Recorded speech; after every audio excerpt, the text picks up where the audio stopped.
c'est pas grave, c'était juste la création des machines. Voilà, donc là j'ai toutes mes machines. Je vais commencer par le serveur AD et je vais lancer le PC Linux dans le même temps. Parce que c'est les deux qui sont les... PC Linux, je sais que ça va être un des plus longs, donc on va le démarrer assez rapidement. Déjà, je démarre là. Comme ça, le temps qui charge en RAM ces éléments, ça me laisse le temps de lancer le Windows Server.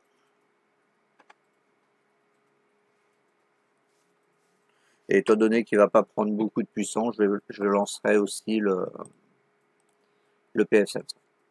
Du coup.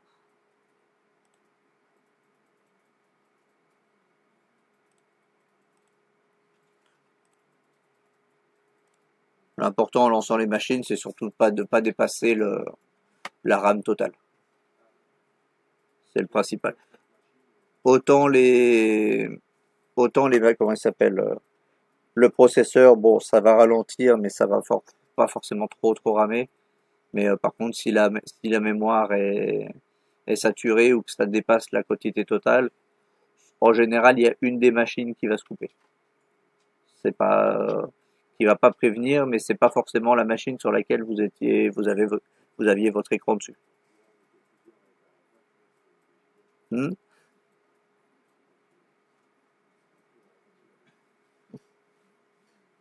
Ah, des fois, faut le pousser dans ses retranchements. Donc après, il faut savoir qu'à peu près le plateau en général des machines virtuelles que vous allez avoir pour l'examen, tout lancé, normalement, on est à 23 ou 24 gigas. Hein? Donc c'est pour ça que là ça va arriver, faut que je le relance. Là je passe, j'ai eu le temps de passer à l'autre centre pour récupérer les autres machines à 32. Parce que là du coup il n'y a pas toutes les machines qui sont à 32. Donc pour l'examen ça poserait ne serait-ce que pour l'examen ça poserait un problème. Bon après elles n'ont pas besoin d'être toutes démarrées, mais bon, pour quand on les met sur les machines, en général on vérifie que tout démarre bien. Donc le PC Linux, on va lancer son setup pendant que le Windows s'installe.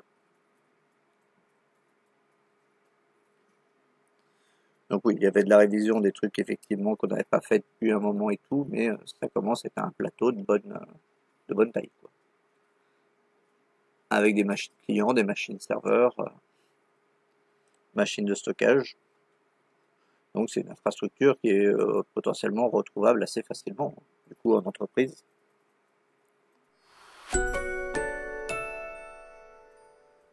Ah, tiens,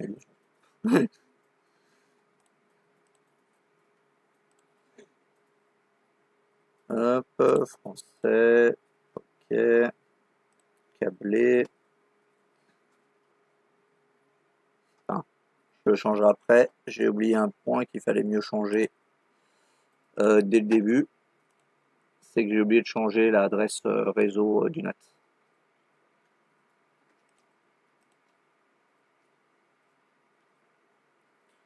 Donc je vais aller le faire quand il sera installé. J'efface tout.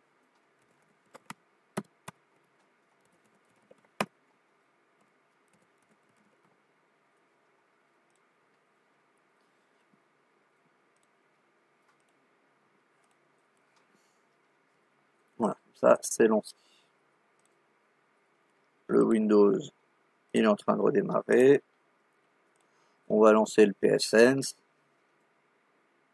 Ça en fait plusieurs trucs à la fois. Mais bon, ça, après d'arriver à bien gérer le fait de faire plusieurs tâches à la fois, bon ça va venir. De bien penser à optimiser les trucs. Là, par exemple, on peut jeter un œil à la puissance, voir où on en est. Donc, bon, on voit que le processeur, on est complètement à fond. On a encore de la mémoire, mais bon, on va pas trop reforcer le processeur. Donc je vais juste lancer le PSense. Ça sera déjà pas mal. Donc UFS, disque entier, en MBR parce que j'ai pris par défaut les options.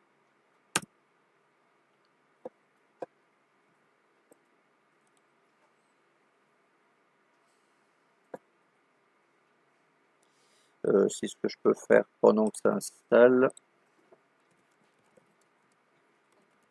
Tout serveur.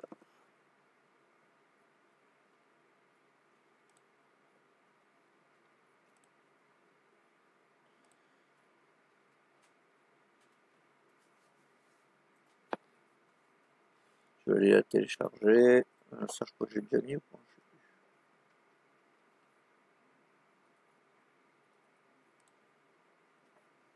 Ah oui, mais ça, non, ça, j'ai jamais chargé parce qu'il fallait remplir toute la page. Donc c'est pour ça que j'ai jamais été chercher la shitlist. Hein, oui, c'est pour ça. Voilà, en plus on la voit, hein, on peut faire une capture d'écran. On zoome un peu, on fait une capture d'écran et on voit les commandes quand même. Hein? Hmm. Oui, aussi. Mais bon. Donc voilà, là il est en train de se télécharger, il va assez vite. Pendant ce temps-là, je pense que le Windows Server a dû avancer.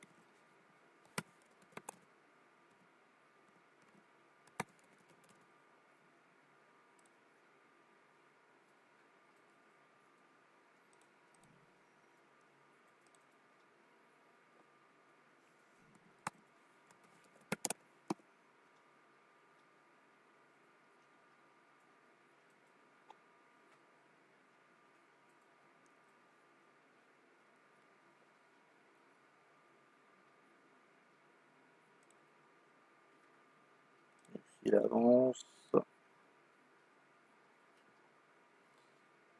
Et le PSense, il a dû finir.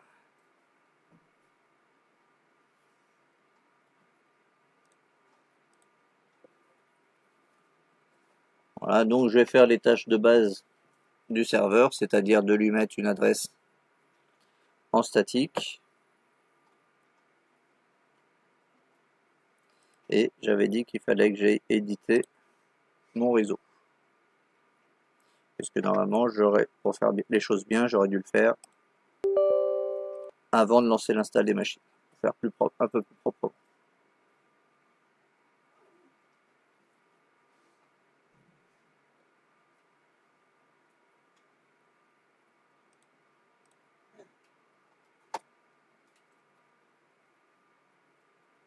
Alors, il est où?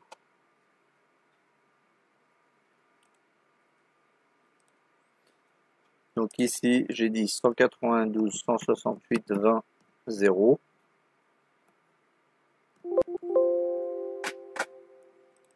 En /24.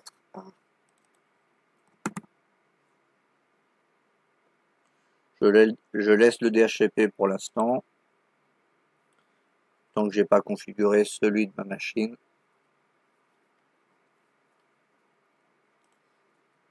Je vais le laisser tel quel. Donc maintenant, sur notre serveur,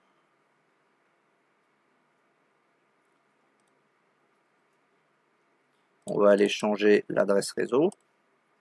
Donc vous y accédez à cet écran-là de la façon dont vous préférez. Chacun a un peu sa méthode de le faire. Donc vous utilisez celle que vous préférez. Je vous force pas à utiliser une méthode en particulier. Donc 192.168.20.20, puisque dans l'énoncé, du coup, je disais que le serveur DNS c'était le serveur AD et que c'était précisé que c'était 192.168.20.20. Donc du coup, je vais utiliser cette adresse-là. Et la passerelle, normalement, il faudrait mettre 20.10. Bon, pour l'instant, je ne l'ai pas encore configuré, donc je vais laisser pour l'instant à 20.2, si j'ai besoin d'aller chercher quelque chose. Mais normalement, après, c'est le pfSense qui est censé faire la passerelle. Donc normalement, il aurait fallu mettre 20.10.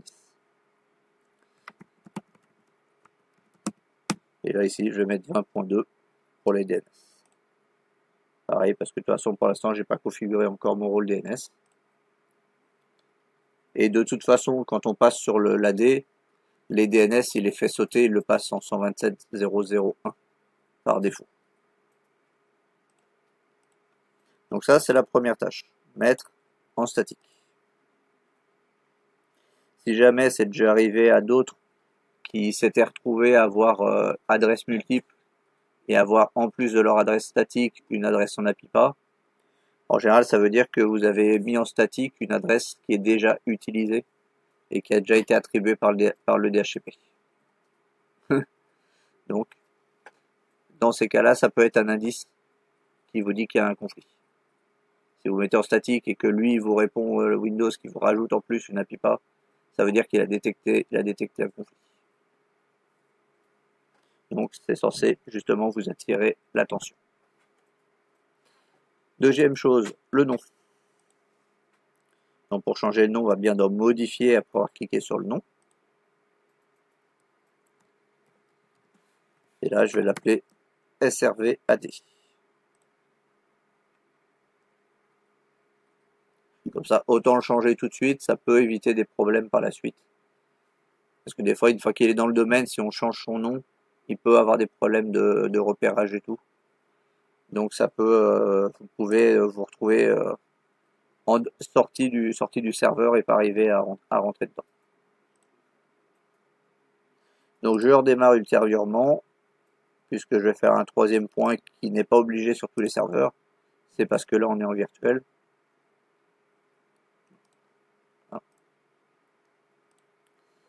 Je vais aller installer les tools pour avoir un meilleur affichage, que ça soit plus confort et qu'éventuellement je puisse aussi faire des copier-coller si nécessaire. Et une fois que ça c'est fait, je vais pouvoir redémarrer.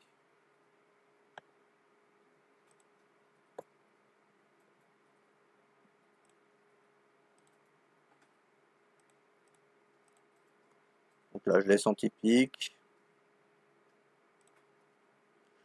Lui il continue à s'installer, lui il a redémarré.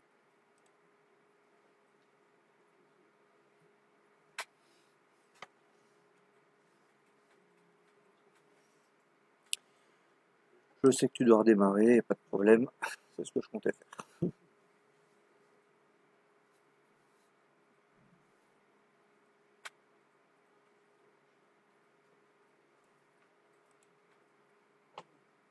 Donc là maintenant je redémarre, comme ça c'est fait. Lui il s'installe. Lui je vais lui configurer sa première carte réseau. Donc la EM0.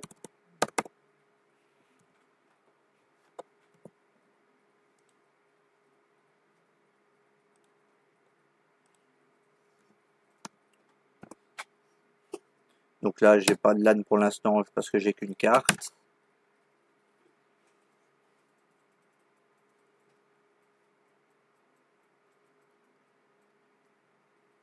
Donc on va voir ce qu'il va nous répondre.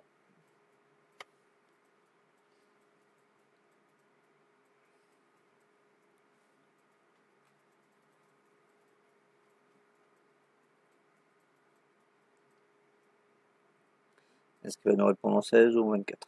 C'est la question.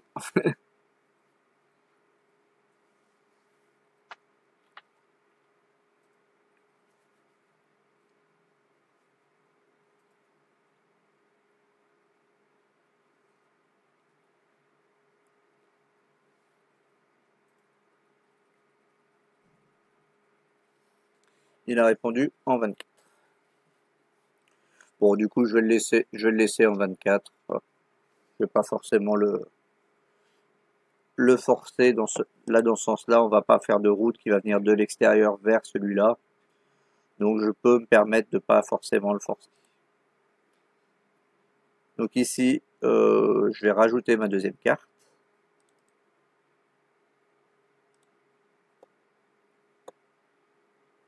Donc la carte en général on peut l'ajouter sans forcément arrêter la machine. Donc celle-ci je la mets en NAT.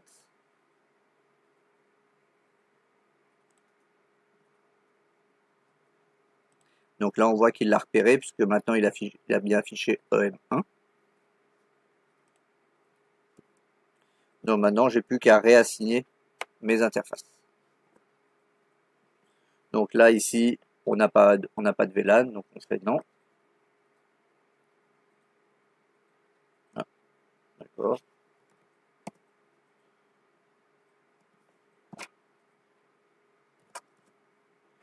Bon bah je vais redémarrer parce que là ici vous voyez, même s'il m'a affiché la EM1, ici il ne l'affiche pas. Donc il y a des moments où ça va marcher. Là bah il a décidé de pas marcher bien sûr. Quand je dis je le fais, il décide de pas marcher. Donc du coup j'utilise la commande 5 pour rebooter dans ce cas.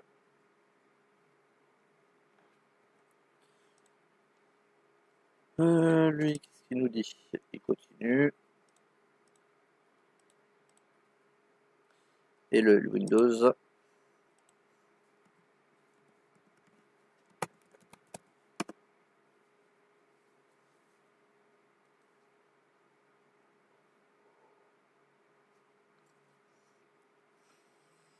Pendant ce temps-là, finit de s'installer, de redémarrer.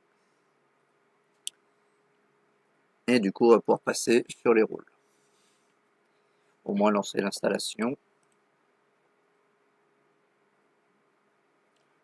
Donc du coup, ajouter rôle et fonctionnalités. A priori, c'était bienvenu à tout le monde.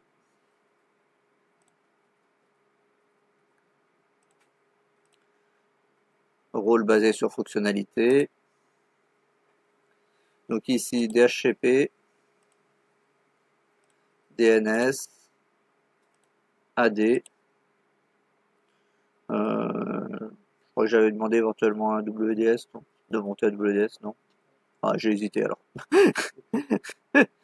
J'ai eu un doute. J'ai hésité peut-être à le mettre et puis finalement je me suis dit non, on l'a refait il y a pas longtemps. On le remettra la prochaine fois.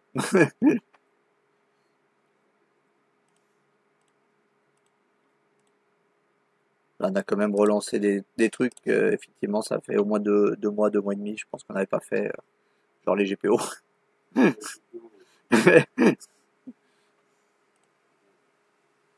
C'est bien pour ça que j'ai mis ça pour histoire de réviser un peu. Hmm. On est resté vraiment sur des GPO basiques quand même là. Et même avec des scripts de connexion, c'est assez classique. Et après, du coup, bah, le script de connexion, on verra. De toute façon, on peut le mettre à plusieurs endroits. On peut le mettre dans une GPO, on peut le mettre dans le profil de l'utilisateur. On peut le mettre dans une tâche. Il y a pas mal d'endroits où en fait on peut mettre un script pour qu'il fonctionne. Voilà. Bon, bah, pendant que ça installe, on va faire la pause, comme ça sera fait. Donc du coup, là j'ai installé mon Windows Server. Les rôles sont installés. Le PC Linux est en train de se réinstaller parce qu'il n'a pas aimé que je coupe le réseau en cours de route. A priori. Donc voilà, maintenant je vais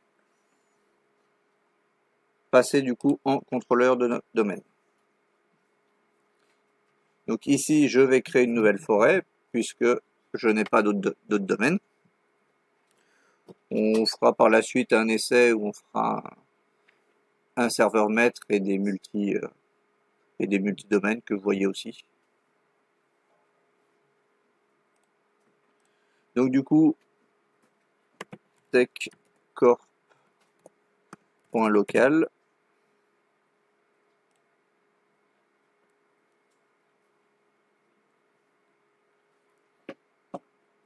Jusque là, ça avait été, ça n'avait pas posé de problème particulier. Mais si jamais il y a des questions à un moment ou à un autre, faut pas hésiter. Pas de délégation DNS parce que de toute façon on n'a pas d'autres serveurs DNS.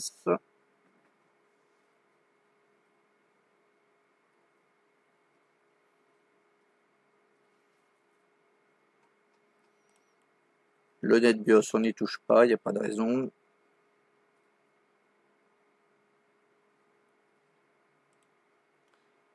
Les fichiers de base de données on n'y touche pas. Là il va vérifier.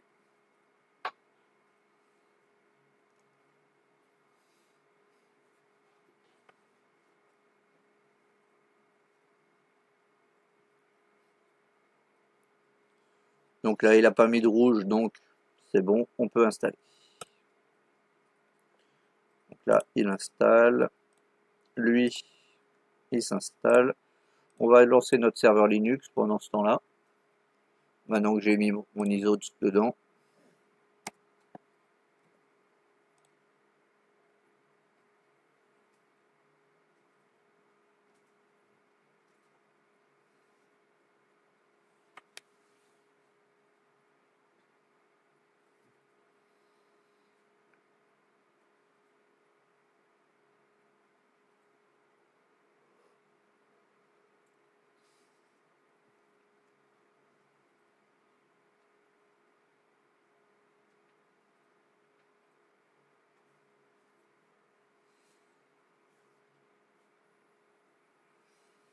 On lance.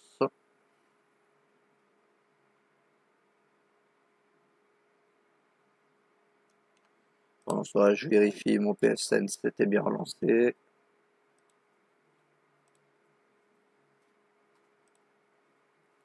Et je vais attendre que lui d'abord, que de lancer lui déjà.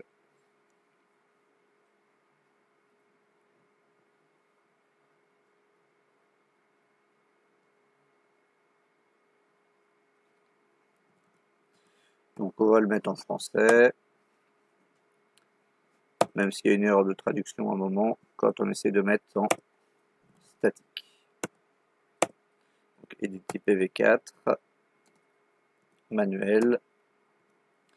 Donc ici, rappel encore une fois, il y a un problème de traduction, c'est pas le masque de réseau, c'est le sous-réseau qu'il faut indiquer.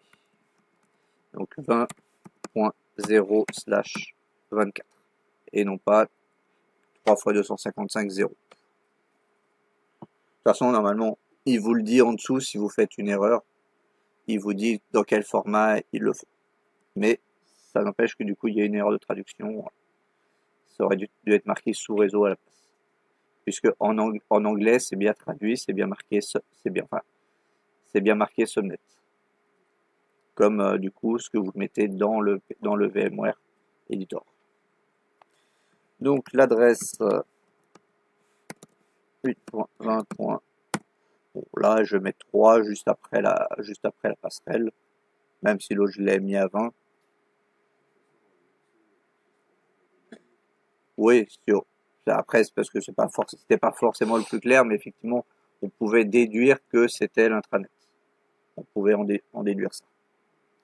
Mais si vous avez mis autre chose, c'est pas grave, parce que de toute façon, comme derrière, finalement, j'ai pas fait installer un GLPI ou un serveur web. Ça servait pas forcément grand chose. Vous pouvez pas tester de toute façon grand chose avec le DNS, puisqu'il n'y avait pas de service qui répondait derrière. Il aurait fallu au moins que je vous fasse installer un Apache pour faire le test. Je sais plus si j'avais demandé le serveur web. J'ai dit que c'était l'intranet, mais je suis pas sûr que j'avais demandé à un moment de l'installer. Moi, je sais plus. Peut-être. Mais effectivement, en lisant effectivement entre les lignes là, du coup, on pouvait déterminer que c'était le 3. Donc ici, pour l'instant, je vais laisser 20.2 pour la passerelle parce que j'ai pas encore corrigé, j'ai pas encore modifié mon PS7. Donc si je le mets, je vais avoir un problème d'accès à Internet. Mais c'est pas grave, je le rechangerai derrière. Ça me permettra de vous remontrer à nouveau où on change les adresses dans le fichier.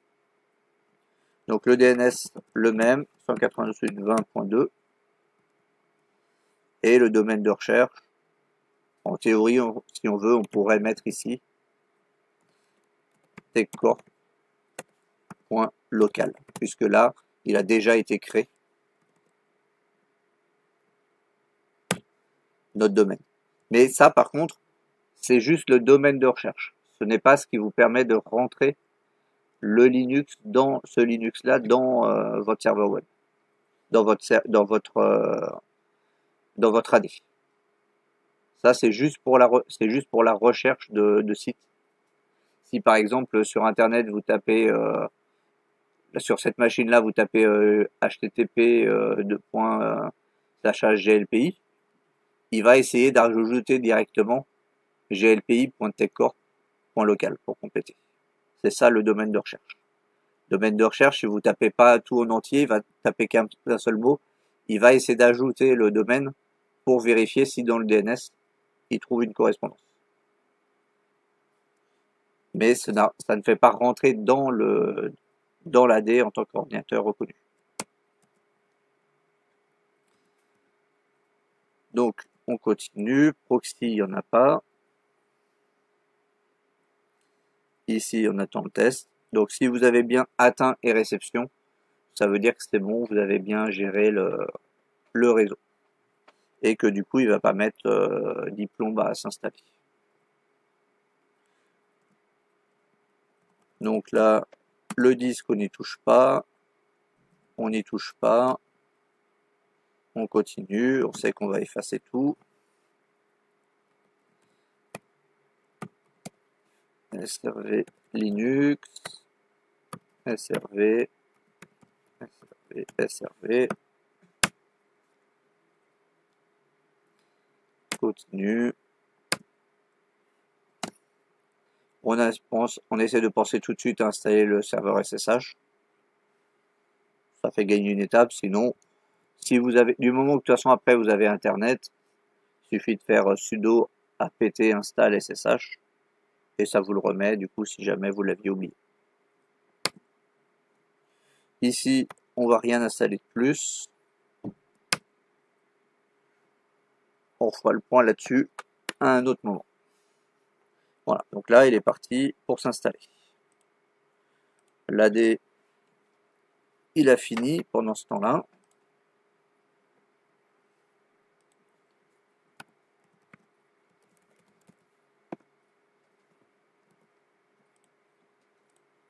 Et je vais finir de régler mon pfSense. Donc, normalement, maintenant qu'il a redémarré, on a bien maintenant notre EM0 et EM1 qui ont été trouvés. Les VLAN, on n'en a toujours pas. Donc, EM0 pour le WAN, EM1 pour le LAN. On est sûr.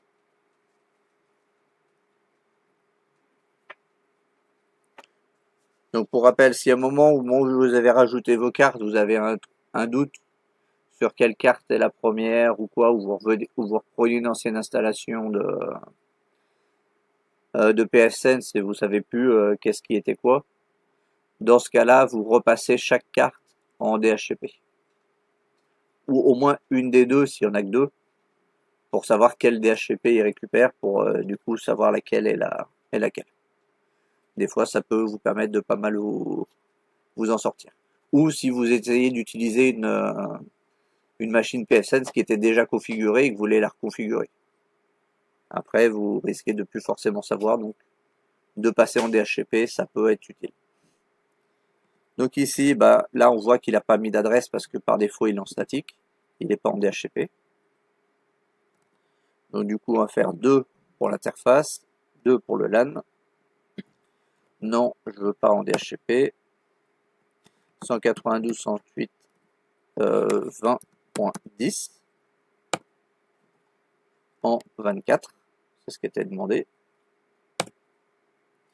Ici, on est en LAN, donc on va pas mettre d'upstream gateway, puisqu'on est sur le LAN.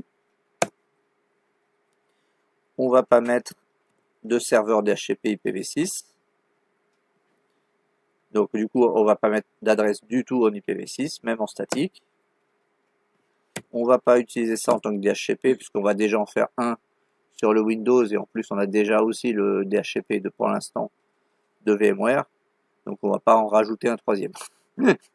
Sinon, c'est se compliquer la tâche pour rien. Donc, on n'en met pas et on reste en HTTPS pour la sécurité. Voilà, comme ça, du coup, c'est réglé. Donc, normalement, du coup, lui,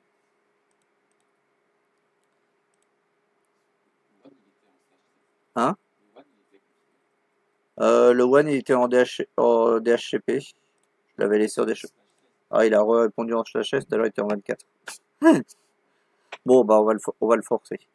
Il y a quelqu'un qui a une map sous la main ou pas? Le 14? Ok, bon, on va prendre le 14 alors. Du coup, bah, étant donné qu'il est passé sur le mauvais réseau, on va le reforcer sur le même réseau que notre machine physique.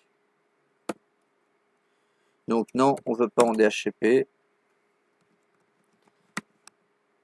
1.14, on a dit, /24, 192.168, 1.254. Puisque là, on est sur le One, donc on met la gateway qui va vraiment nous permettre de sortir vers Internet et qui n'est pas du coup le pfSense. Donc oui, ça serait celle par défaut.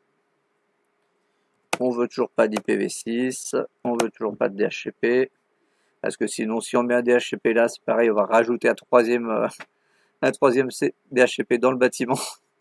C'est un coup à vraiment plus s'y retrouver. Enfin, si, en même temps, si on fait, on aura 2 chances sur 3 d'avoir la bonne adresse. Puisqu'on aura 2 réseaux qui vont envoyer sur le même, 2 DHCP qui vont envoyer sur le même réseau. Mais bon. Non, je veux rester en HTTPS. Voilà, donc là c'est configuré en 1.14. Donc du coup, dans le serveur AD, si on veut être sûr de bien passer par le pfSense, on va remodifier notre passerelle pour passer en 10.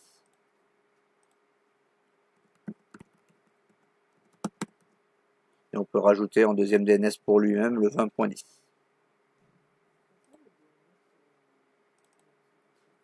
En 127.0.0.1. En fait, là, du coup, il sait que c'est lui il sait qu'il a un serveur DNS installé dans sa machine. Donc, du coup, par défaut, après avoir passé l'AD, il le remet en boucle locale. C'est-à-dire la boucle interne. Et du coup, il va vérifier, il sait que c'est lui-même le DNS en cas d'interrogation. Mais, hein, sinon, on pourrait aussi si on a un doute ou quoi, on pourrait le remettre à 20.20. Ça reviendrait à la même chose. La 127.0.0.1, en fait, c'est ce qu'on appelle la boucle locale. C'est qui est appelé sous Linux LO, ou appelé aussi loopback. Son nom qu'on trouve assez régulièrement sur Internet, c'est la boucle locale ou loopback en anglais. Et sous Linux, c'est pour ça que vous avez, quand vous faites l'IPA sous Linux, vous avez toujours une réponse en LO avant votre carte réseau. Donc normalement, si la carte LO apparaît, ça veut dire que vous n'avez pas de problème. Votre réseau déjà en interne et que votre carte réseau fonctionne. Si par contre, vous essayez de pinguer le loopback et que le loopback ne répond pas, ça veut dire qu'en général, il y a un problème. En général de pilote, ou alors que votre carte, elle peut être HS dans ce cas-là. Mais donc c'est pour ça, normalement on peut le laisser comme ça, il n'y a que lui de toute façon qui ira s'interroger lui-même. Par contre c'est pour ça que des fois vous pouvez ne pas avoir internet, parce qu'il ne va pas forcément rechercher les bons redirecteurs, ou on n'a pas indiqué encore de redirecteur pour aller sur internet, s'il le trouve pas. Donc soit on peut le laisser comme ça, soit on peut le passer en 20 points. Mais donc ça effectivement, normalement, à chaque fois que vous le passez après l'avoir mis en domaine, et que vous avez dit que le DNS était bien sur cette machine-là, il le passe en boucle locale.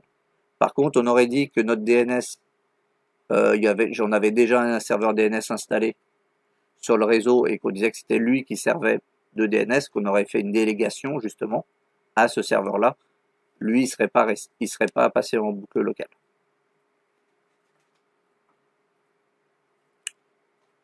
Donc on verra pareil par la fin, on testera des configurations un peu différentes avec justement d'autres que le DNS et le DHCP soient sur d'autres serveurs et tout, pour voir des conditions un petit peu différentes. Donc là on va le laisser comme ça et on lui rajoute pour lui, si on a besoin d'aller sur internet, on lui rajoute aussi un autre serveur de DNS. Et à votre avis, pourquoi c'est important du coup que toutes les machines là, même si on est en NAT et qu'on a déjà la passerelle de VMware, pourquoi c'est important que ça passe par le pfSense, d'après vous? Les machines passent toutes par le pfSense en tant que passerelle.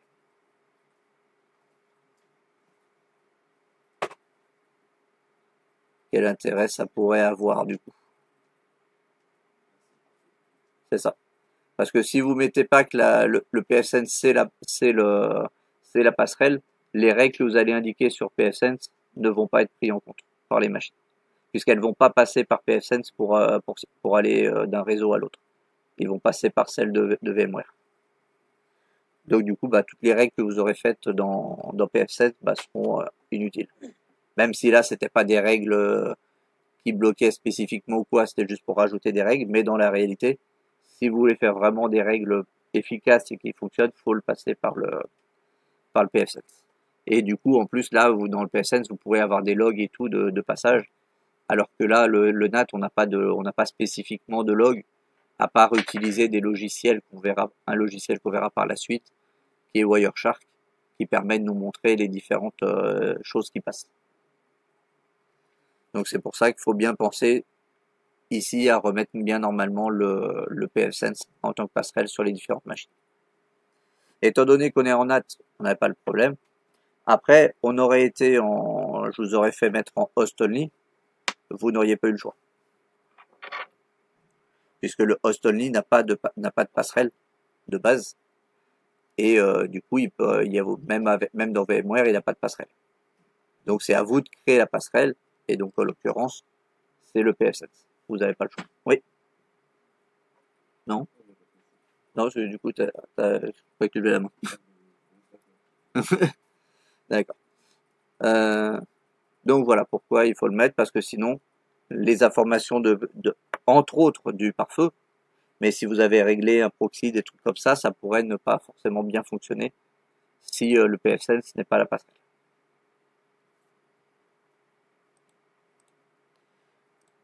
Donc voilà, ici on est sur notre serveur AD, je vérifie juste les deux Linux, lui il a fini, l'autre il a fini aussi,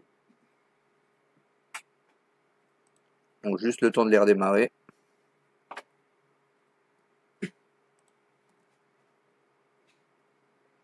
C'est comme ils n'arrivent pas à retirer le CD automatiquement, il faut les forcer à redémarrer, un peu, les aider. Donc celui-là c'est bon. Et celui-là, pareil, il faut forcer. Ok, donc comme ça, on a nos machines qui sont prêtes, on a le pfSense qui est prêt. Il y aurait juste éventuellement le Windows ou le TrueNAS à installer.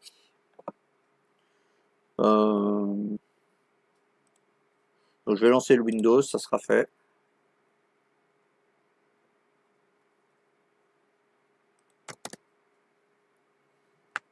C'est pas que c'est le plus long, c'est pas le plus long, mais c'est pas forcément le plus rapide non plus, donc on va déjà l'avancer un petit peu.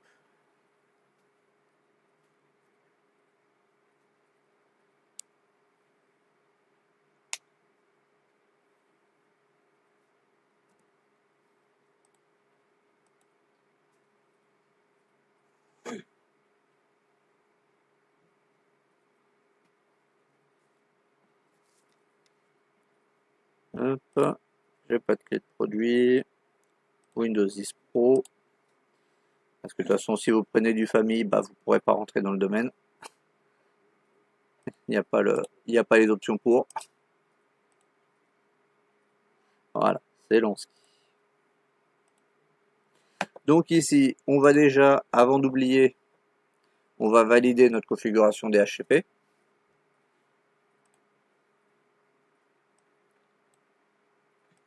Puisque du coup, il demande à un administrateur du domaine qui ait les bons droits pour pouvoir valider. Le fait que ça soit accessible par l'AD. Donc là, il faut bien vérifier que ici, les deux soient bien sûr terminés. S'il y en a un, vous êtes sur échec, et bah du coup, vous revenez en arrière et vous reprenez en mettant administrateur. Parce qu'en général, si vous avez mis votre administrateur dans l'admin du domaine, admin du domaine ne suffit pas pour le DHCP. Il faut mettre au minimum gestionnaire DHCP et client DHCP normalement dans les rôles. Et encore, je crois que j'ai déjà testé ça, des fois ça marche, des fois ça marche pas. Donc, le plus sûr, c'est de le faire avec le compte administrateur. Et après, au moins, c'est réglé. Normalement, après, vous n'avez pas besoin vous avez plus besoin logiquement de l'administrateur à partir de là, si vous créez un utilisateur admin du domaine. Donc voilà, là au moins, le DHCP, c'est validé. Donc du coup, je vais aller gérer le DHCP tout de suite, ça sera fait. Donc là, mon DHCP est bien en vert. Clic droit, nouvelle étendue. Donc DHCP LAN, on va dire, par exemple. 192.168.20.100. Et de mémoire, normalement, j'étais à 20.200. C'est ça. Donc on vérifie bien surtout la longueur du masque, puisque ça ne peut pas le changer une fois qu'on a validé. Si on l'a validé, ben, on est obligé de détruire l'étendue pour la refaire. Bon, ça va, on n'a pas d'étendue complexe non plus, donc on n'a pas d'options, beaucoup d'options à gérer et tout, donc c'est pas trop grave, mais bon, autant essayer d'y penser quand même. Le bail, on n'y touche pas, on configure les options, donc 192.168.20.10 pour que ça passe, pour le forcer à passer par le pfSense. Étant donné que là on a une deuxième passerelle, potentiellement on pourrait lui dire de lui rajouter la deuxième, la 192.168.20.2, on pourrait la rajouter. Donc normalement, il prend dans l'ordre. Si on a indiqué la 10 en premier, il passera par la 10. Par contre, si pour une autre, j'éteins le pfSense et que du coup le 10 n'est plus accessible, et bah du coup il passera par le 2. Si le 2 est bien accessible. Ça permet d'avoir un doublement des routes pour sortir. C'est juste que théoriquement, si on avait fait des réglages de sécurité, des réglages de pare-feu et tout, on peut être moins protégé du coup du côté de la 20.2 où il n'y a pas tous ces réglages-là qui auraient été faits. Mais ça permet quand même d'avoir un backup dans ce cas-là. Donc le DNS, on va mettre 20.20, 20.10. On va du coup aller récupérer en fait ce qu'on a donné dans comment il s'appelle, dans sa carte réseau en fait. Et là on voit qu'on avait laissé le 127.0.0.1 justement, et lui il l'a automatiquement retransféré pour donner aux autres machines extérieures, il l'a retransféré en 20.20.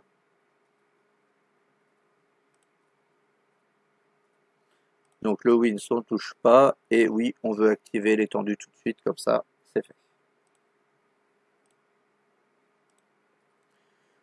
Donc maintenant qu'on a fait ça, pour pouvoir bien tester et tout, on va aller dans le VMware ici et éteindre le DHCP.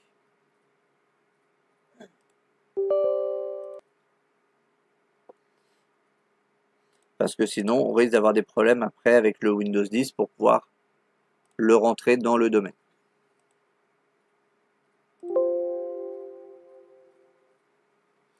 Puisque le point principal pour pouvoir rentrer une machine dans un domaine, la machine soit du Linux, du Windows, un trou NAS, c'est que le DHCP indiqué soit bien le même, celui qui vise vers la machine qui connaît votre serveur AD.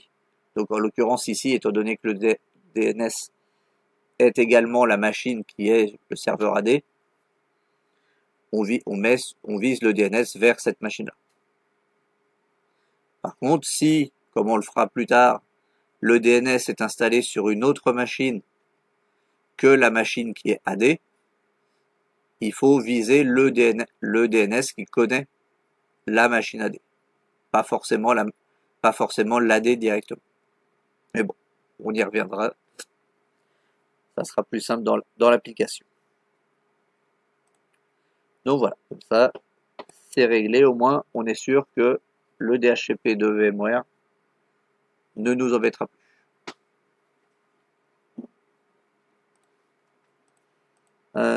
Donc voilà, ici ensuite on avait, pendant qu'on y est, on va aller gérer le DNS, puisque j'avais demandé une petite... Donc on va dans la recherche directe, on va TechCorp local pour retrouver notre zone, et ici c'est là qu'on va ajouter un autre. Ah, effectivement j'avais mis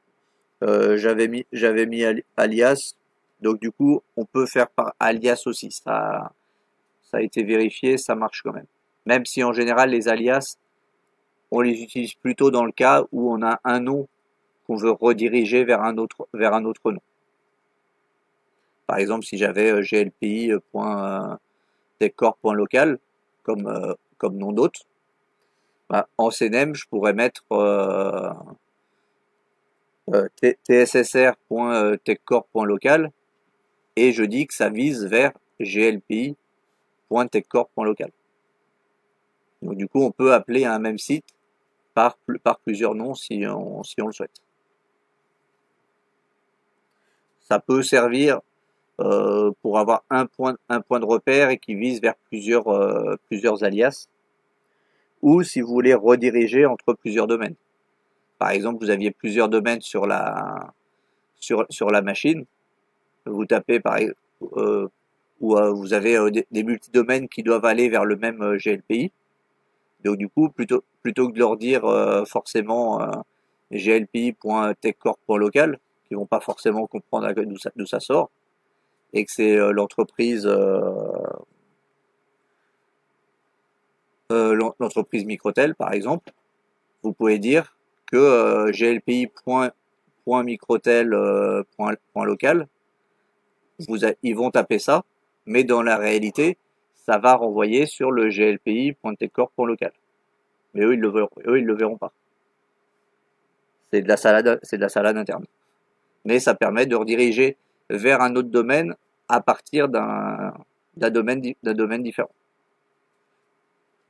Donc vous pouvez avoir du coup une base commune qui est accessible par plusieurs domaines, mais les autres domaines ne savent pas que c'est sur un autre domaine. Donc souvent c'est pour ça. Donc on peut le faire avec l'alias, mais sinon si vous l'avez fait avec un autre, ça marche aussi. Donc c'était intranet, donc qui nous donne intranet.techcorp.local.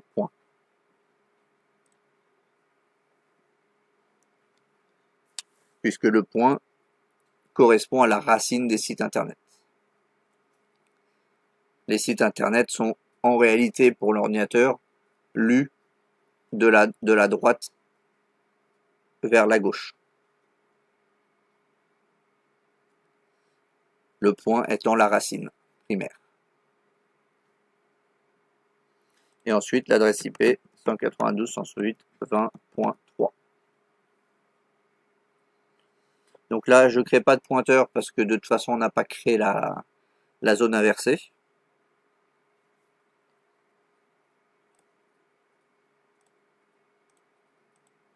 Voilà.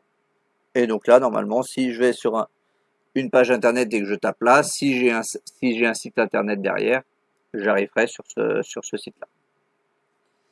Mais là, je suis pas certain que du coup, par défaut, il ait un serveur Apache. Donc, je vais vérifier, mais je suis pas sûr. Donc là, c'était juste pour remettre une petite, un petit hôte. Mais du coup, si vous avez fait avec un alias cnem, du coup, vous pouviez mettre le nom et renvoyer vers l'adresse IP. Il le prenait en compte quand même.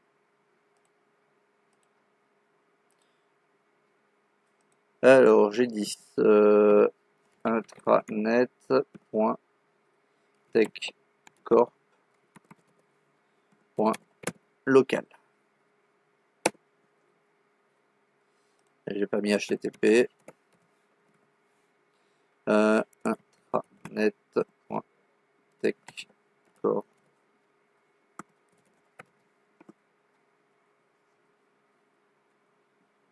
Voilà. Bon, il a refusé la connexion, mais bon, ça veut dire qu'il l'a trouvé quand même. Mais il a refusé la connexion parce qu'il y a le port 80, en l'occurrence, n'est pas ouvert puisque j'ai pas de serveur web ou d'autres services web qui tournent dessus. Donc c'est pour ça qu'on n'a pas eu de page. Mais il n'a pas dit qu'il l'avait pas trouvé. Il a dit qu'il a refusé la connexion. Donc ça veut dire qu'il a quand même il est bien arrivé quand même sur le 20.3.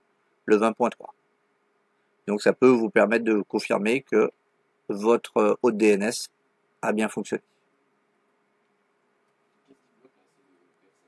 Non, c'est le serveur web, enfin c'est le serveur Linux, mais du coup il n'y a pas de serveur web justement d'installer. Parce que justement c'est pour ça que la première chose qu'il installe quand on installe GLPI par exemple, il installe Apache 2. Apache 2 est un serveur web. Et c'est lui qui t'affiche les pages de GLPI, ou qui t'affiche au moins la page d'Ubuntu. Ça t'es déjà tombé sur l'index Ubuntu là avec un peu de texte. Des fois quand tu t'appelles l'adresse de ta machine. Mais enfin bon, tant qu'il y a pas de serveur web sur lequel où il y a le port 80 qui écoute quelque chose et qui envoie des éléments, bah du coup il peut pas, il est fermé en fait. C'est comme si dans le pare-feu, t'avais dit que le 80 était fermé en fait. Et là en fait il est fermé parce qu'il n'a pas de réseau d'être ouvert, puisqu'il n'y a pas de programme qui utilise le port 80 en cours de route. C'est comme le SSH. Le SSH il voulait pas se connecter parce que le port 22 était bloqué, puisque le serveur SSH n'était pas installé. C'est la même chose. Étant donné que le serveur SSH n'était pas installé, le port 22 n'est pas ouvert pour protéger la sécurité de la machine. Parce que sinon, même si t'as pas de serveur DHCP, de serveur SSH, mais que tu laisses ouvert le port 22, bah tu laisses une voie potentielle quand même à ce que quelqu'un essaie de se faufiler par là, même s'il n'y a pas le serveur qui répond derrière. Pour lui, il voit qu'il y a un trou dans le mur, bah il essaie de passer par là quoi. S'il a que là pour passer. Donc c'est pour ça que par défaut, les ports ne sont pas ouverts tant qu'ils n'ont pas besoin. Donc voilà, en tout cas, si vous avez ça et qu'il vous dit pas qu'il n'a pas trouvé la page, ça veut dire que votre hôte DNS a fonctionné correctement. Donc après, faut pas hésiter s'il y a des questions. Mais voilà pourquoi il n'a pas répondu. Si là j'installe un Apache 2, on peut le faire tout de suite, c'est pas très long. Ici je fais srv. Ici je fais un sudo apt install Apache 2. Juste Apache 2, hein, je ne mets pas plus.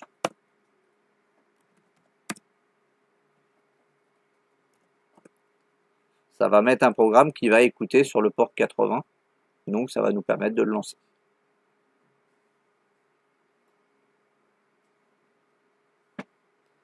Pour voir la différence. Donc là, il a fini, il est revenu là. Je vais ici, si je fais F5, voilà, j'arrive là. Si on arrive là, ça veut dire que ça c'est la page d'Apache par défaut. Si on installe par exemple à la place d'Apache 2, on installe Nginx, qui est un autre serveur web, et ben on aura une autre page pour la même adresse. Chaque serveur web en fait installe sa propre page par défaut. C'est juste cette page-là en fait permet de vérifier que le serveur fonctionne et que le port 80 ou 443 en fonction est bien ouvert. C'est juste une page de test qui est amenée à être remplacée par autre chose par la suite. Et donc les trois principaux en général que vous voyez dans les tutos de serveur web, c'est Apache 2, Nginx et Lite HTTPD. Il est notamment installé, si vous installez Pi-hole par son script de base, il installe lui par défaut le Lite HTTPD. C'est les trois. Si vous cherchez serveur web Linux, vous allez tomber sur ces trois là de base. Je dis pas qu'il n'y en ait pas d'autres, mais en général c'est ceux qui remontent le plus souvent. Avec, je crois, surtout une majorité presque plus pour la page 2, il me semble. Lequel? Lite HTTP? C'est la même chose qu'Apache 2 et que Nginx. C'est un autre programme en fait. C'est un autre programme de serveur web. C'est tout. Hein? Oui, par défaut. Donc c'est pour ça que si tu as tu peux avoir plusieurs serveurs web, mais à ce moment-là, après, il faut bien modifier les ports que chacun écoute pour ne pas avoir de conflit. Parce que sinon, si tu essaies de lancer les deux à la fois, qui sont tous les deux qui écoutent sur le port 80, tu vas avoir un souci à un moment ou un autre. Mais ça, on le verra quand on fera le rôle DNS sous Linux. On verra comment on peut changer les ports d'écoute de site ou comment, même sans changer forcément leur port, comment écouter et qu'un site réponde à son nom entier plutôt que juste à l'adresse IP et le port, pour éviter les conflits. Donc ça, on le verra quand on fera le rôle DNS et DHCP sous Linux. Je crois que c'est dans 2 semaines, je crois que je l'ai mis. J'ai commencé à mettre le calendrier, il n'est pas encore finalisé, mais j'ai commencé à le mettre. Donc voilà, là c'est pour montrer que notre hôte DNS a bien fonctionné. Et là, je pourrais remplacer en CDN, je pourrais remplacer glpi .techcore.local et j'arriverai au même point, il renvoierait sur celle-là. Donc voilà, on a fait notre DNS. On a fait le DHCP. Et maintenant, du coup, on va faire les utilisateurs. Comme ça sera fait. Alors, lui, il avait fini de redémarrer, oui, puisqu'on l'a installé.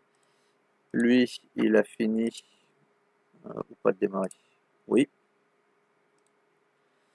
Et on va finir la fin de l'installation du Windows 10. Ça sera fait.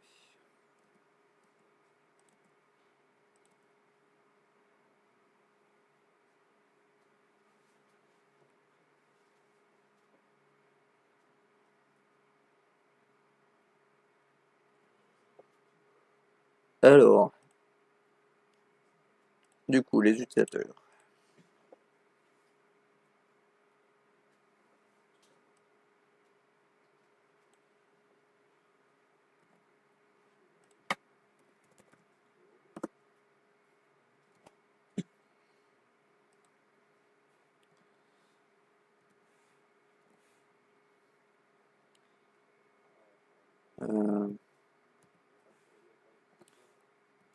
Tac.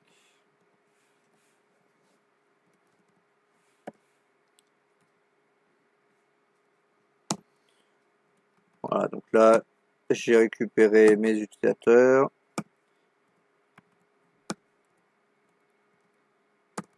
Je vais les mettre avec leur prénom et le nom avec un point. Parce que là, c'était le plus rapide à remodifier directement sur un bloc-notes. Mais après, si vous avez mis que Dupont ou que Alice pour le nom,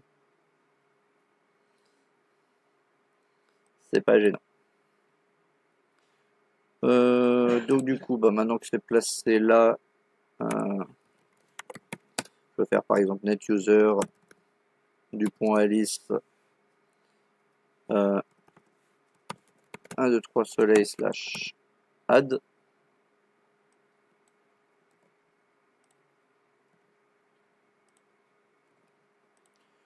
Comme ça, je me prépare mon script. Mais après, si vous l'avez fait en mode graphique, il n'y a pas de problème, hein. Moi, c'est juste mon habitude.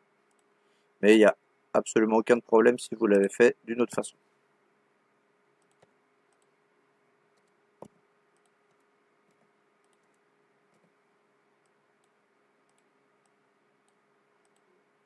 Tant que vous essayez pas de vous connecter en utilisant son adresse email, parce que avec cette méthode-là, par contre, vous ne pouvez pas vous connecter en, par exemple, dupont.alice@techcorp.local. Ça lui donne pas automatiquement le arrobase, si on fait dans cette méthode-là. Donc, il y a des avantages, inconvénients. Bah, si, normalement, on peut, mais il faut rajouter encore des commandes, et là, je les ai pas de tête. Mais voilà. Comme je vous dis, je vous impose pas de méthode. Le tout, c'est d'arriver à savoir le faire assez rapidement et tout. Donc du coup ici je vais dans mon serveur, on va faire un Windows, je joins un domaine, admin, je vais pas mettre de mot de passe pour aller plus vite, pour le compte local. Donc là ici je vais dans mon serveur AD, je vais faire un CMD en utilisateur, puisque là c'est quand même un compte, on veut quand même créer des utilisateurs, donc il faut que ça soit un minimum sécurisé. Et là du coup j'ai créé mes utilisateurs. Donc là, étant donné que c'est des commandes qui sont pas complexes, il n'y a pas de programmation, on n'est pas obligé de le remettre dans un script. On peut les coller directement à la volée. Mais par contre, si on verra dans le script, il doit se référer à d'autres éléments et tout, là on est obligé de passer par le script pour que ça fonctionne mieux. Et être sûr qu'ils prennent bien tout dans le bon ordre. Donc voilà, là j'ai créé du coup mes utilisateurs. Maintenant, si je vais ici, dans l'Active Directory utilisateur, j'ai mon techcorp.local, j'ai mes users, et j'ai bien Bernard Sophie, Dupont Alice, Leclerc Charlie, Leroy Eric, Martin Bob et Moreau David. Et si j'en prends un par exemple, attends, c'est lequel qui est dans l'informatique du coup? L'informatique c'est Leclerc Charlie. Donc du coup lui j'avais dit qu'il fallait qu'il soit admin du domaine. Donc du coup bah, je vais aller dedans. Et là pour vérifier, là vous voyez, ici la nom d'ouverture de session utilisateur, vous voyez qu'il y a pas, cette ligne-là n'est pas automatiquement remplie, parce que je l'ai fait en ligne de commande. Donc lui il pourra s'identifier qu'en techcorp / et ensuite son nom. Mais je pourrais, si je veux, là je peux encore le rajouter a posteriori. C'est pas parce que vous l'avez pas mis au début dans la ligne de commande que vous pouvez pas le rajouter par la suite. Le seul truc qu'on avait vu, c'est que, je sais pas pourquoi, il voulait pas le changer en masse. Si je voulais le mettre le techcorp à plusieurs à la fois, il voulait pas. Donc là, je dis que son mot de passe n'expire pas. Mais surtout, du coup, je vais lui dire qu'il est membre de. Et là, je vais rajouter admin du domaine. Puisque c'était ce qui était demandé pour lui. Parce que là, je suis sur Charlie.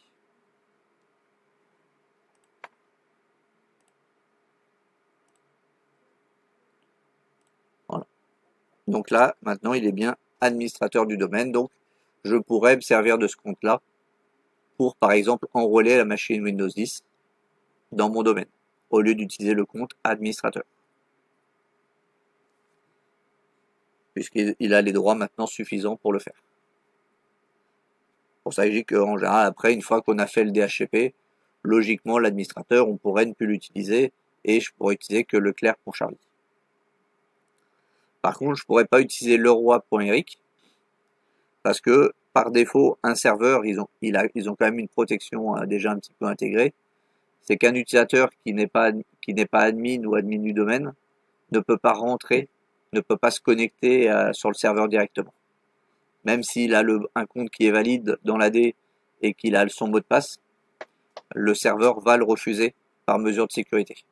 Il va dire, s'il n'est pas admin, normalement, il n'a pas de raison qu'il se connecte au serveur directement, en direct. Donc il y a quand même une petite sécurité qui est quand même intéressante à savoir.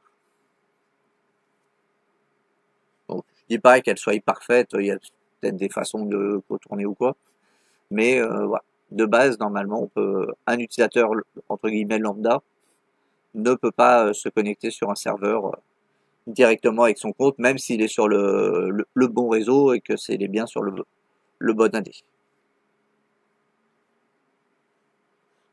Donc voilà. Maintenant, pendant qu'on est là, on va créer les OU.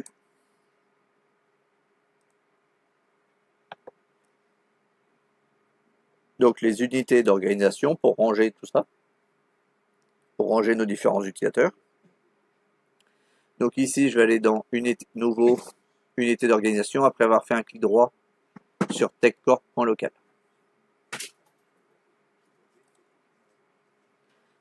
Donc là, je vais l'appeler techcorp. Je le laisse verrouiller, comme ça au moins il n'y a pas de problème. Et à l'intérieur de celui-là, donc soit je peux refaire clic droit, nouvelle unité d'organisation, donc marketing. Ici, il faut bien penser à revenir sur TechCorp, parce que par défaut, il vous met automatiquement dans marketing, dans celle que vous venez de créer. Donc il faut bien penser à revenir à l'écran d'au-dessus. Donc soit vous pouvez faire un clic droit à nouveau, comme vous préférez, ou vous pouvez cliquer sur l'icône qui est à côté de la création de groupe dans les barres d'icônes. Je sais pas si on peut les faire plus gros. Non. Pas ça. Donc là, bon, je peux pas le voir plus grand, mais voilà, c'est celle-ci, la troisième icône, juste après le groupe. Ça permet de créer une OU. Normalement, j'ai RH comme OU. Ensuite, j'ai informatique. Ensuite, je dois avoir direction. J'ai déjà créé. Là, j'ai marketing, RH, info, direction.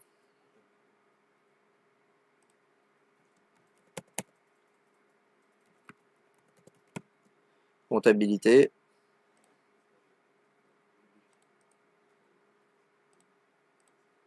Stagiaire, c'est ça?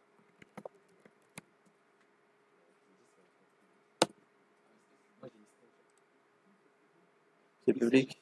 Ah, d'accord. Alors, renommée.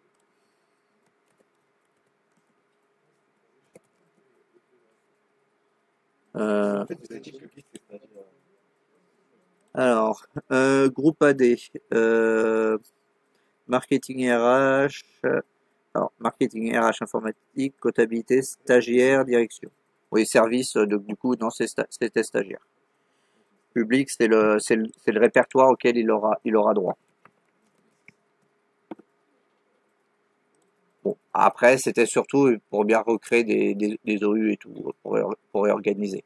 Donc, si vous l'avez mis appelé public et que vous avez mis le stagiaire dedans, bon. Alors, TechCorp, ok. Donc là, j'ai créé mes différentes OU. Et maintenant, je vais mettre mes différents utilisateurs à l'intérieur. Donc si vous pouvez me le dire éventuellement, Moreau David. Ouais. Comptabilité. Hop. Donc on fait glisser. Enfin moi je fais glisser. Après vous pouvez faire déplacer aussi vers une OU, comme vous préférez. Martin Bob.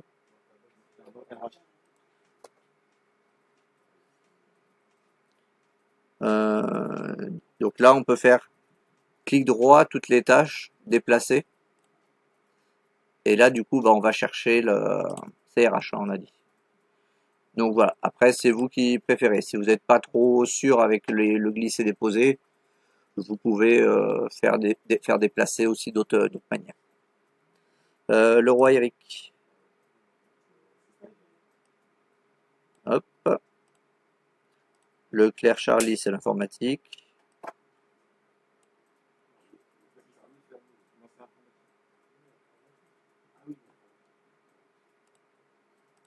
Dupont Alice. Et du coup, c'est la direction que j'ai pas mis, Bernard Sophie, c'est ça? Ok. Voilà, donc comme ça, on a tout. On a classé tous nos utilisateurs dans nos bonnes zones.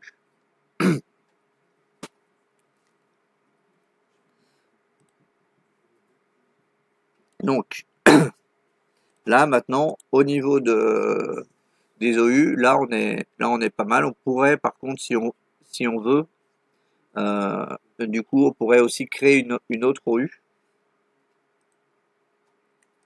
Vos OU. Ordinateur. Parce que par défaut, tous les ordinateurs qu'on ajoute se retrouvent dans une OU dans un répertoire qui est déjà préprogrammé qui s'appelle computer. Mais on va avoir besoin d'appliquer du coup une GPO tout à l'heure à seulement un ordinateur et non pas l'appliquer aussi au serveur. Donc du coup pour ça, on peut du coup pour créer une OU ordinateur dans lesquels on va mettre les ordinateurs qui sont liés à ce domaine-là, qui sont bien liés à l'OU. Donc après, si on avait des ordinateurs qui étaient liés à certains services spécifiques, on aurait pu créer on aurait pu soit créer l'OU ordinateur en sous-OU de comptabilité par exemple, ou mettre l'ordinateur directement dans l'OU comptabilité, au choix. Mais comme là, l'ordinateur, ça va être le même pour tous les services, du coup, on va faire propre et on va le séparer. En réalité, étant donné que c'est juste de l'installation de logiciels et qui sont liés toujours au même tous les utilisateurs, on pourrait... Il n'y a pas clignoté, non? C'est un petit peu sensible le cap quand j'ai bougé. Donc voilà, parce que on aura besoin à un moment de mettre l'ordinateur et d'appliquer une GPO à l'ordinateur. Donc du coup, il faudra le viser une OU où il y aura l'ordinateur en question. Bon, je reviendrai quand on sera sur l'OU. Donc ici, j'ai mes différents utilisateurs.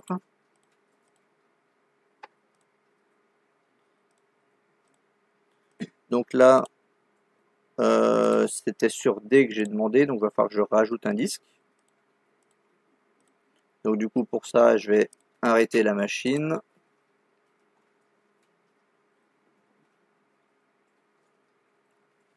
Bon, je vais le faire en rajoutant un disque, parce qu'il y en a qui ont utilisé une autre méthode de réduire la partition pour recréer une autre partition plus petite. Mais ça marche effectivement pour notre exercice, mais dans la réalité, normalement, on n'est pas censé écrire sur le même disque que le disque système pour pas le fatiguer théoriquement. Donc c'est pour ça que normalement, il conseille de prendre directement de rajouter un autre vrai disque, comme pour l'AD, comme pour le TrueNAS. Le TrueNAS, de toute façon, on n'a pas le choix. Donc là, bon, on n'est pas obligé de mettre... on peut mettre 20, hein. De toute façon, c'est juste pour mettre quelques documents. Du coup, on n'a même pas de WDS, donc pour mettre 10 Go, ça marcherait aussi.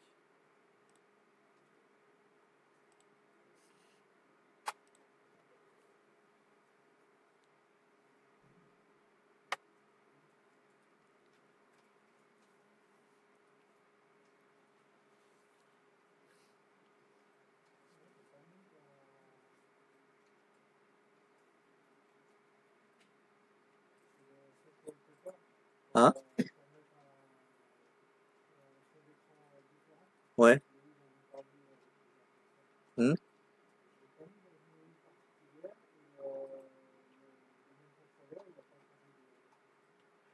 Euh, ouais, ouais, mais t'es connecté en quoi? Un administrateur, non? Hein? Ouais. Donc l'administrateur, lui, tu l'as rangé dans aucune des OU de TechCorp. Donc c'est normal que du coup il l'ait pas changé, il est pas, pour lui, l'administrateur n'est pas dans TechCorp. Enfin, il fait partie du domaine contrôleur de domaine TechCorp, mais comme tu l'as rangé dans aucune OU de TechCorp dans laquelle tu as appliqué ton OU de fond, c'est pour ça que ton AD, ton contrôleur de domaine n'a pas changé. Par contre, tu déplaces l'administrateur dans une des OU de TechCorp, là, à ce moment-là, normalement, il devrait le changer. Hmm. Mais là, du coup, l'administrateur n'est pas dans aucun des 6 OU qu'on a créés, donc c'est normal qu'il n'ait pas été affecté.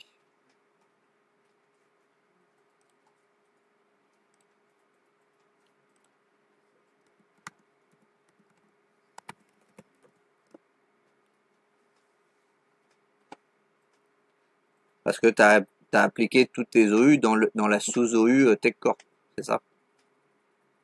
Ouais. Alors que, par contre, tu aurais appliqué celle du fond d'écran à TechCorp point local, le point le plus haut de ton arborescence. Là, du coup, il aurait pris en compte l'administrateur.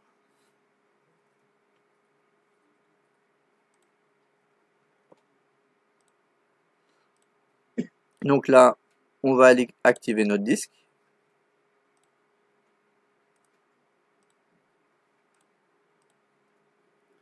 Donc ici, je demandais effectivement D et on voit que le D n'est pas disponible. Donc voilà, pour l'instant, je vais le valider en E. Je vais l'appeler data, même si là, j'avais pas demandé de nom spécifique. Et du coup, bah ici, je vais retrouver mon D qui est sur mon lecteur de CD. Donc ce que je peux faire pour respecter la consigne, je peux faire un clic droit sur le lecteur de CD. Je vais lui modifier sa lettre. Ou je vais supprimer la lettre carrément. Je pourrais très bien supprimer la lettre si jamais j'avais pas besoin du lecteur de CD. Ce qui est le cas ici. Maintenant, normalement, j'ai plus besoin du lecteur de CD.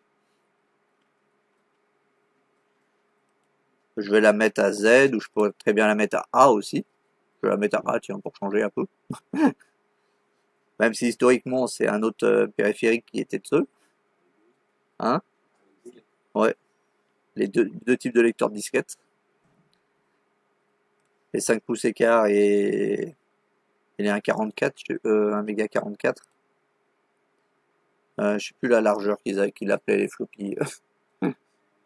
Quel nom comment ça pourrait être appelé? Et donc là, du coup, je l'ai passé en A. Et maintenant, je peux rechanger ma lettre en D, puisque comme elle était à nouveau disponible, je peux lui redonner. Autre possibilité, vous pouviez déconnecter le lecteur de CD dans VMware. Comme ça, bah, du coup, il était déconnecté, il ne reprenait pas de lettres automatiquement. Donc, si vous n'avez plus besoin du lecteur de CD, c'est une autre possibilité. Bon, là, je le laisse quand même, on sait jamais. Mais si effectivement, j'ai pas demandé de WDS, je devrais pas avoir besoin du CD. Surtout que j'ai déjà installé mes VM Tools. Donc, il n'y a pas de problème. Donc voilà. Faut savoir que vous pouvez renommer n'importe quelle lettre, même si bon, en général, vaut mieux quand même laisser Windows en C. Mais dans la théorie, normalement, on peut changer la lettre de Windows par une autre lettre que C. Puisque lui, il va se servir de variables système pour aller repérer réellement où il est. Mais bon, en général, on se complique pas la tâche et on le change pas. On le laisse en C, on le laisse en C. Mais dans la théorie, normalement, Mais par contre, si vous le faites, c'est conseillé de redémarrer tout de suite derrière, parce qu'il y a des chances que sinon il va se perdre assez rapidement dans, dans les infos qui étaient déjà en cours de route. Donc voilà, maintenant j'ai bien du coup ici mon data AD. Euh, je vais recréer TechCore et du coup je vais créer alors public.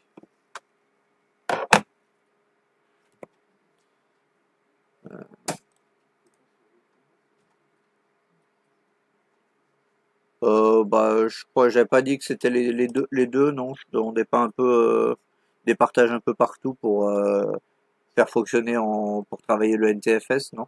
C'était mon idée à la base. Euh, Partage Windows NTFS plus Samba. Donc en fait là il y avait les ah non, public effectivement, autant pour moi, public il est sur l'autre côté. Là ici j'ai marketing, si il y a public aussi. Parce qu'en fait du coup c'était pour faire travailler aussi le NTFS et les partages côté Windows en plus. Donc du coup il y avait il y avait il y avait multi-partage en fait. En NFS, en Windows et par le TrueNAS. Par contre, le point de montage que je demandais dans les GPO, effectivement, lui, visait celui qui était sur le TrueNAS, pour le coup. Donc, marketing, RH, compta, public, direction. Donc, public, c'est fait. Hop, ce que je fais ça. Voilà. C'est un peu plus petit, mais au moins, comme ça, j'ai les infos à côté. Marketing.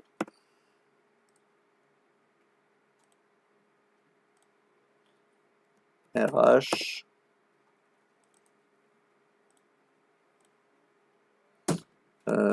Direction. Et nouveau dossier. Comptabilité. Je vais enlever ça pour regrossir un petit peu.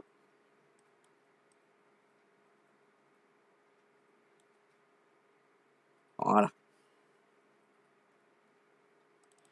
Donc comme ça, j'ai un affichage où on voit quand même pas mal de choses. Et donc du coup, c'était pour faire travailler aussi un petit peu la gestion partage et NTFS. Donc là, je vais aller dans comptabilité, propriété, sécurité. Donc la comptabilité, je disais, du coup, c'est vrai que vous avez un peu perdu, donc je le note pour la prochaine fois. Donc RWX, contrôle total, en gros, pour la comptabilité, puisque c'est son répertoire elle, et juste la direction en lecture seule. Du coup, ici, on va aller dans avancer parce qu'on va devoir retirer certains groupes. On désactive l'héritage. On convertit au lieu de supprimer.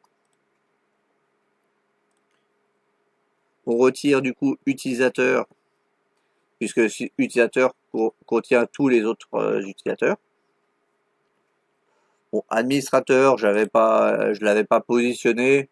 Donc si vous l'avez supprimé, c'est pas grave. Si vous l'avez laissé, c'est pas grave non plus. En général, on laisse quand même les administrateurs en cas de problème.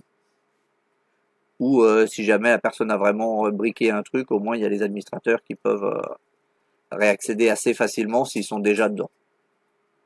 S'ils sont pas dedans, on peut arriver à les rajouter, puisque c'est les administrateurs, ils ont des droits, ils peuvent arriver à, entre guillemets, usurper et à se réintégrer dans les droits, même s'ils n'y étaient pas à la base. Hein? Oui. Mais enfin, dans l'administrateur, normalement, il y a les admins du domaine aussi. Si on regarde le groupe, si on regarde qui est dans le groupe administrateur, normalement, il y a les admins du domaine qui sont dedans.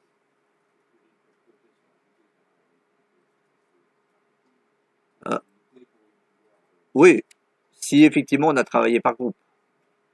Là, après, effectivement, normalement, oui, je demandais de faire les groupes aussi.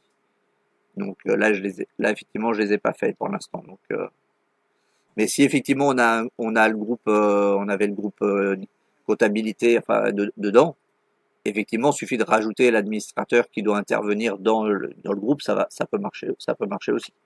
Mais je veux dire, si pour une autre, il y a plus le groupe ou quoi, il y a plus rien, il y a plus rien d'accès, l'administrateur en local peut arriver à re-rentrer dans le répertoire quand même.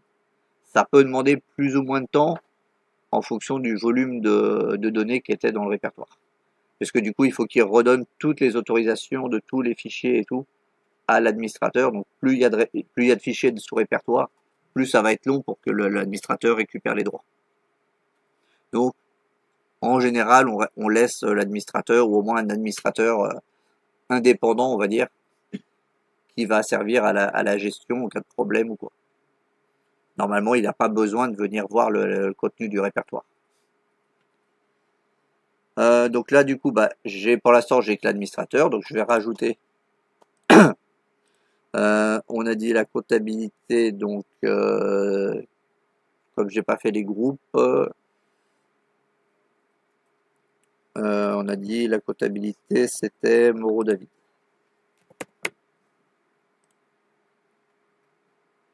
Après, effectivement, si je crée le compte groupe comptabilité, bah du coup, je vais pouvoir mettre. Bon, je vais le faire. On va respecter quand même les choses proprement. Hop. Du coup, bah je reviens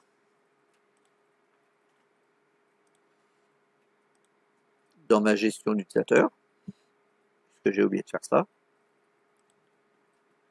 Donc au niveau des groupes, je disais, là je crée du coup un nouveau groupe. Donc soit vous pouvez cliquer sur la deuxième icône, celle qui a double tête. Oui, comme ça tu n'auras pas besoin de les redéplacer. Ils seront déjà rangés.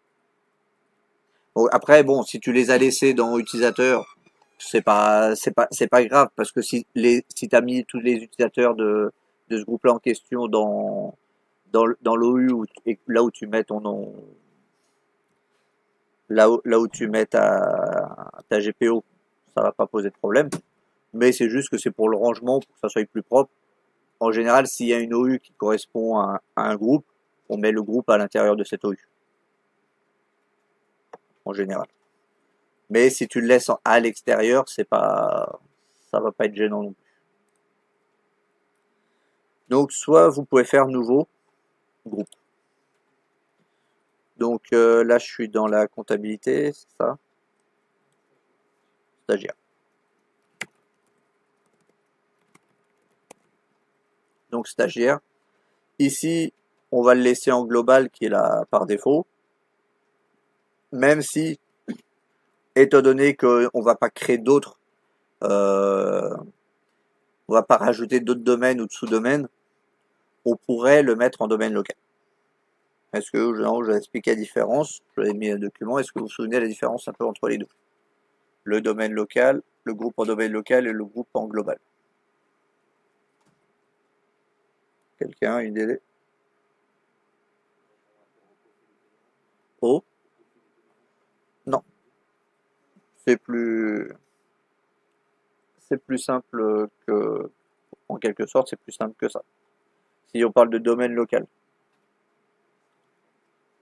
ça vous parle quoi, domaine local?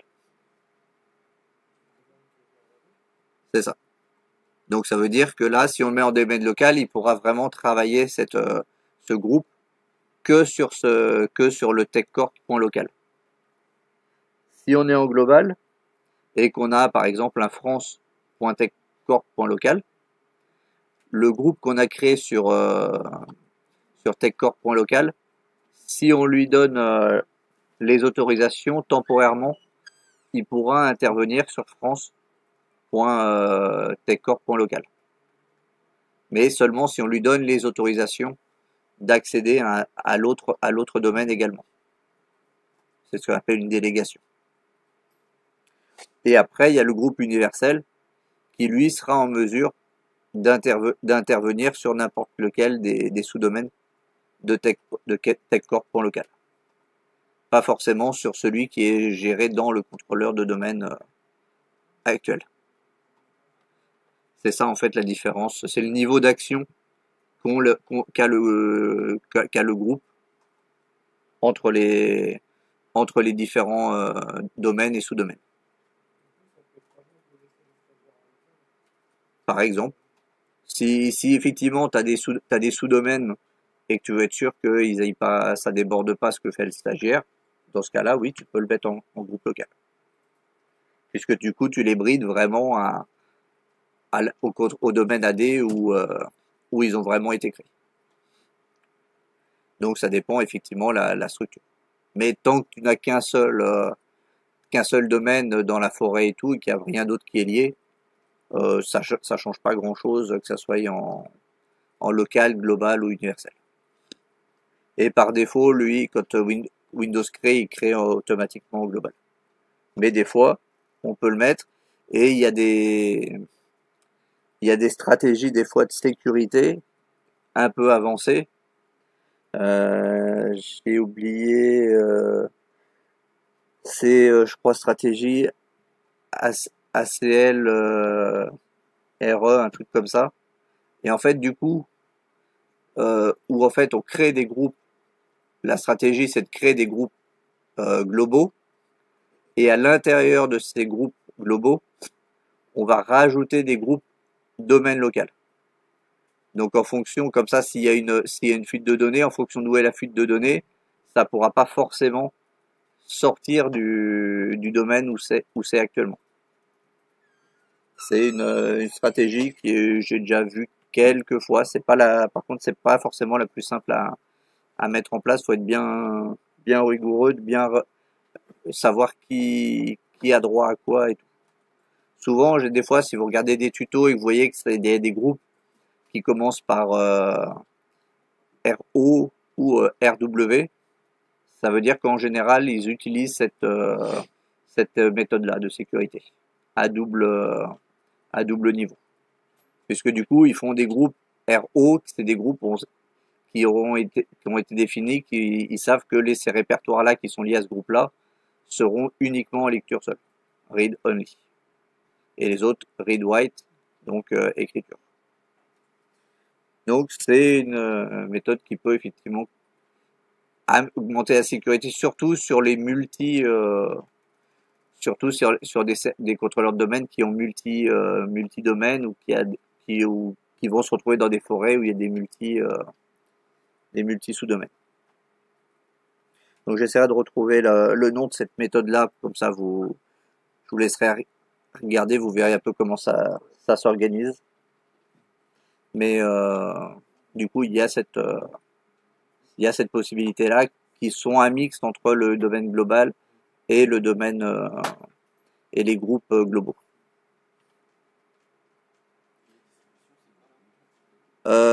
Distribution, ça, t'avais regardé, je crois, Willy, c'était plutôt lié au domaine pour Outlook et les notifications normalement, je crois.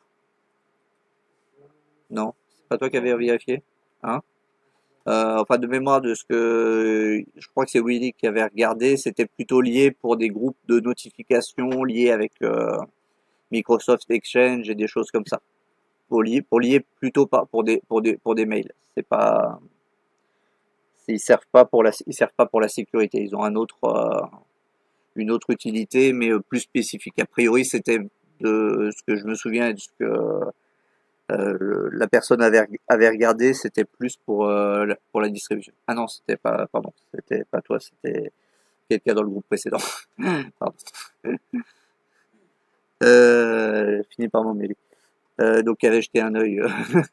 Et donc non, c'était lié plus à un rôle mail et d'envoi de messages internes. C'est pas lié à la sécurité. Donc normalement, à moins de tomber sur un truc vraiment qui gère beaucoup de mails et qui est des serveurs de mail et tout, normalement vous ne devriez pas tomber trop sur des groupes de distribution logique. Nom du groupe stagiaire.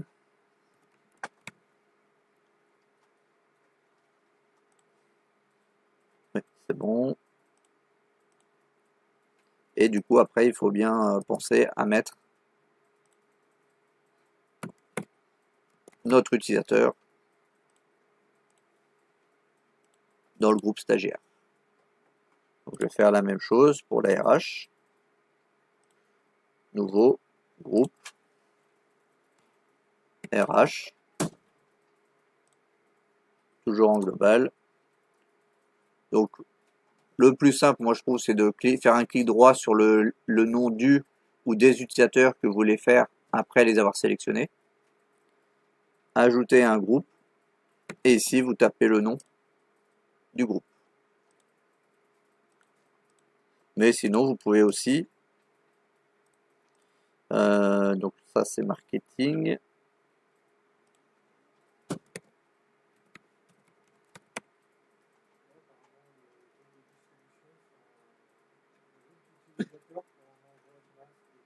Ouais, c'est ça, c'est vraiment lié au mail du coup. Donc normalement, à moins que vraiment vous trouviez sur un truc qui gère vraiment directement encore chez lui un serveur Exchange en local, normalement du coup vous ne devriez pas avoir besoin de trouver spécifiquement de groupe de distribution. Sinon du coup, vous pouvez aller par exemple dans le groupe, aller dans membres et là ajouter le membre. C'était Dupont.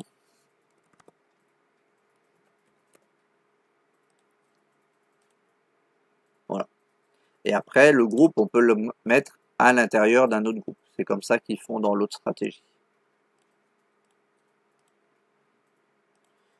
Voilà, on va finir avec ça. Alors, hop, nouveau groupe, informatique. Ajouter un groupe info, direction, donc nouveau groupe, direction. Ajouter un groupe.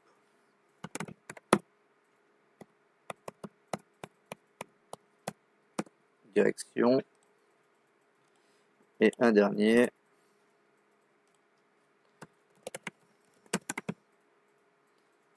Comptabilité. Ajouter un groupe.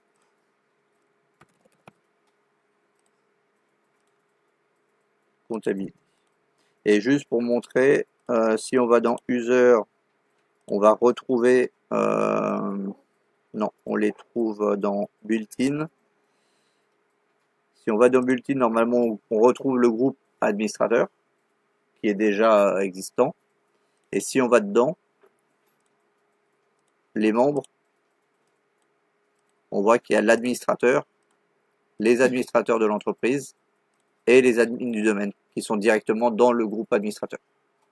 Donc dès que vous avez un utilisateur qui est dans l'admin du domaine, dans les dossiers NTFS où il y a administrateur, cette personne-là sera autorisée à rentrer dans ces dossiers. Donc ça veut dire que si vous laissez le groupe administrateur partout dans le NTFS, et bah du coup l'utilisateur que vous avez mis en admin du domaine sera forcément autorisé à accéder dans tous les répertoires, puisque vous avez laissé le groupe administrateur. Vous n'êtes pas obligé de le rajouter indépendamment, puisqu'il est déjà présent dans le groupe administrateur. En rebond par rapport aux membres qui sont dans le groupe administrateur.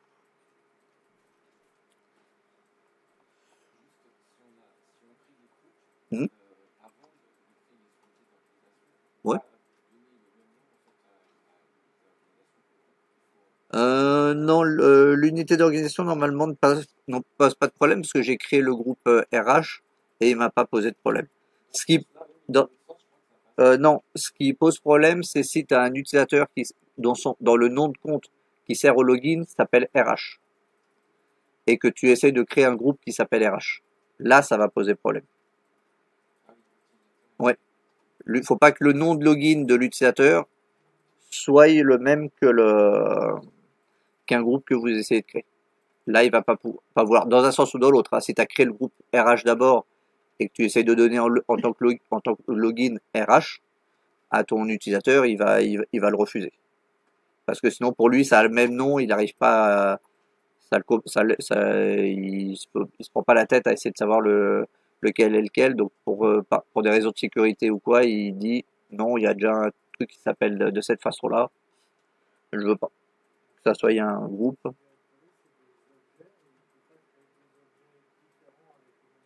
Hmm. Non, c'est un répertoire, c'est un dossier quoi. C'est passif, c'est en quelque sorte c'est passif. Il fait pas vraiment il fait pas de relation totale directe. Il va lire à l'intérieur, mais il va pas lire l'OU elle-même quoi. Il va lire juste le contenu.